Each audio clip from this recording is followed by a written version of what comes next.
Salam sejahtera, terima kasih karena bersama dengan saya di Nazilin Unity Channel. Hari ini paling hangat berkait dengan Najib di mana-mana media sosial, di mana-mana peranti, di mana-mana sekalipun semua cerita tentang Najib. Hari ini kita digemparkan pula dengan pengakuan Najib dan ada yang kata, adakah pengakuan ini karena Najib sudah terdesak ataupun Najib sudah dapat merasa menghidu bahwa sukar untuk beliau terlepas dalam kes ini. Adakah apa yang diakui Najib ini benar-benar adalah pengakuan ataupun sekadar satu cara untuk beliau melepaskan diri? Walau bagaimanapun ada juga netizen yang mengatakan bahwa Najib punya pengakuan kali ini seakan-akan datang daripada kebenaran dan datang daripada apa yang benar-benar berlaku. Hari ini Najib sekali lagi menyatakan bahwa beliau mengaku bahwa beliau patut mengambil tindakan berbeza dalam kes 1MDB. Najib kata sepatutnya beliau ketika mengetahui tentang skandal 1MDB itu dan mula menjadi buah mulut di mana-mana, mula menjadi pertikaian dan mula ada isu yang besar apabila mula dihidu oleh pelbagai pihak termasuk media dan sebagainya. Najib sepatutnya membuat keputusan, kata Najib, untuk menyiasat dan tidak percaya pada penasihat-penasihat yang menasihati beliau. Tetapi malangnya apa yang terjadi, nasi sudah menjadi bubur. Najib terlalu mempercayai pengarah-pengarah yang ada bersama dengan Najib, kata beliau. Apa pendapat kamu semua? Adakah itu kebenaran ataupun hanya dicipta oleh Najib kerana sudah terdesak untuk nak menang, atau dah boring tinggal di dalam penjara kajang, ataupun memang benar? Beberapa penganalisis politik kata seakan-akan apa yang Najib cakap ini sudah terlambat kerana kesnya sudah pun bersilang sini sana. Najib kata, saya patut ambil tindakan berbeza. Dalam permohonan maaf Najib hari ini, sebentar tadi, bekas Perdana Menteri Najib Razak turut mengakui dia sepatutnya mengambil tindakan yang berbeza bagi menangani skandal 1MDB. Namun menurut kenyataan yang dibacakan anaknya Nizar Najib, dia lebih mempercayai penjelasan lembaga pengarah dan pengurusan 1MDB ketika itu. Inilah kelemahan utama Najib pada waktu itu, kata beberapa orang penganalisis politik. Kata mereka, Najib terlalu percaya dengan orang yang ada di sekitar Najib dan dia percaya kepada orang yang suka mengipas dia. Najib tidak mengambil peduli, kata mereka. Najib seakan-akan terpukau dengan kipasan orang-orang di sekitar beliau.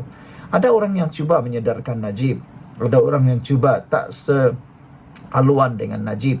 Contohnya beberapa orang MPT UMNO, beberapa orang pemimpin besar dalam UMNO, ada juga yang menegur. Bahkan ada juga yang bertanya status 1MDB itu. Kalau anda masih ingat, Muhyiddin Yassin, Safi Afdal, Khairi Jamaluddin, macam-macam lagi lah. Tapi apa yang terjadi? Najib mengakui sendiri bahwa dia lebih mempercayai lembaga pengarah dan pengurusan 1MDB ketika itu. Kata netizen, itulah nasi sudah menjadi bubur.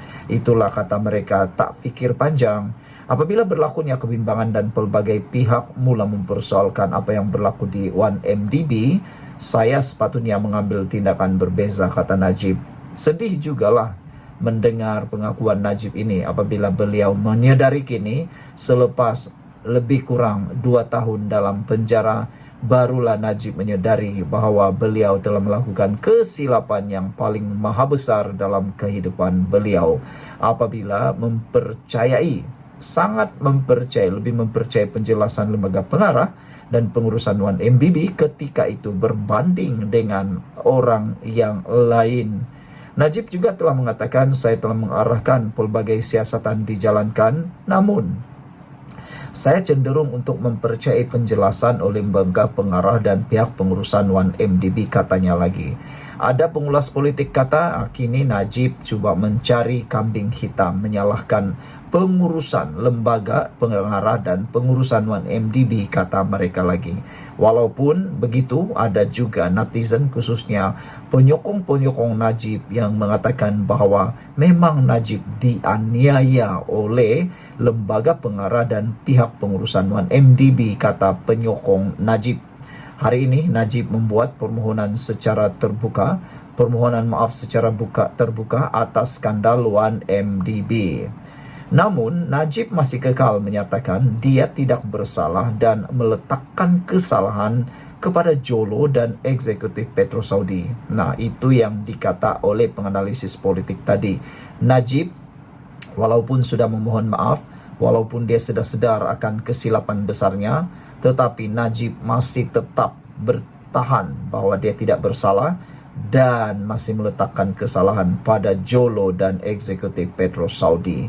Malangnya di mana Jolo? Yang diharap-harapkan oleh netizen dan penduduk rakyat Malaysia seluruhnya ialah Najib cepat-cepat meminta bukan tahanan rumah, bukan pengampunan, bukan juga dipendekkan hukuman, tapi Najib sepatutnya cepat-cepat menuntut tangkapan Jolo. Ini yang patut. Apa pendapat kamu semua?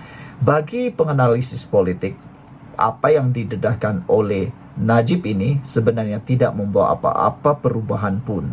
Kerana siasatan dan dakwaan terhadap Najib sudah bersilang sini sana. Kalau Najib mengaku satu benda, dia terperangkap satu lagi pendakwaan, mengaku satu lagi perkara, dakwaan yang satu lagi boleh memerangkap Najib. Jadi semuanya kini berpintal sini sana, bersilang sini sana yang telah secara direct menyusahkan Najib. Tapi hanya ada perubahan dalam kes Najib ini, hanya ada perubahan terhadap keputusan mahkamah mengikut netizen dan juga pengulas politik ialah apabila Jolo ditangkap.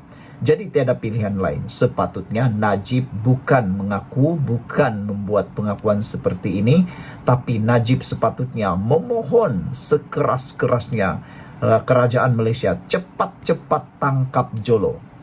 Itu yang patut Najib buat. Tapi setakat yang kita tahu, Najib tidak pernah mengemukakan permohonan supaya Jolo cepat-cepat ditangkap.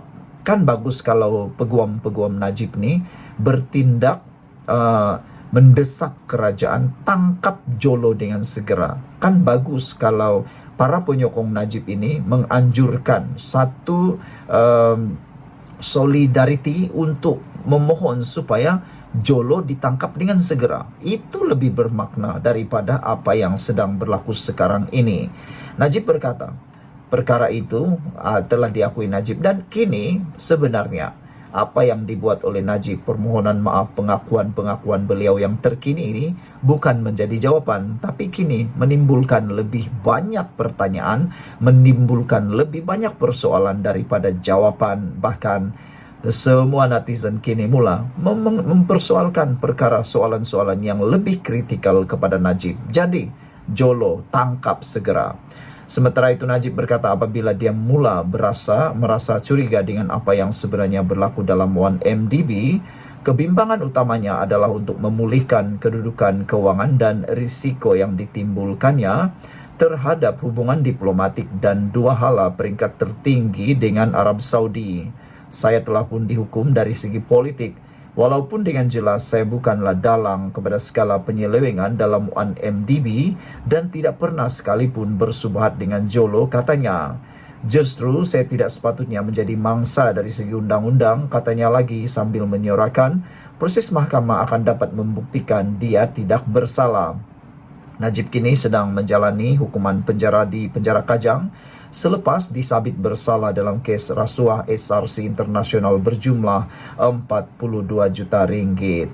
Kes-kes tersebut adalah kes selain daripada kes SRC Internasional, Najib juga masih berdepan pertuduhan di mahkamah berkait dengan kes 1MDB. Kes tersebut adalah kes rasuah 1MDB berjumlah 2.28 bilion, kes pecah amanah jenayah berkaitan International Petroleum Investment Company IPIC berjumlah 6.6 bilion ringgit dan kes pindaan laporan audit 1MDB serta kes pengubahan wang haram melibatkan 27 juta dana SRC internasional. Sekian untuk kali ini. Jangan lupa share video ini dan tinggalkan komen Anda. Malaysia kita punya, kita juga sama-sama cintai Malaysiaku. Bye-bye.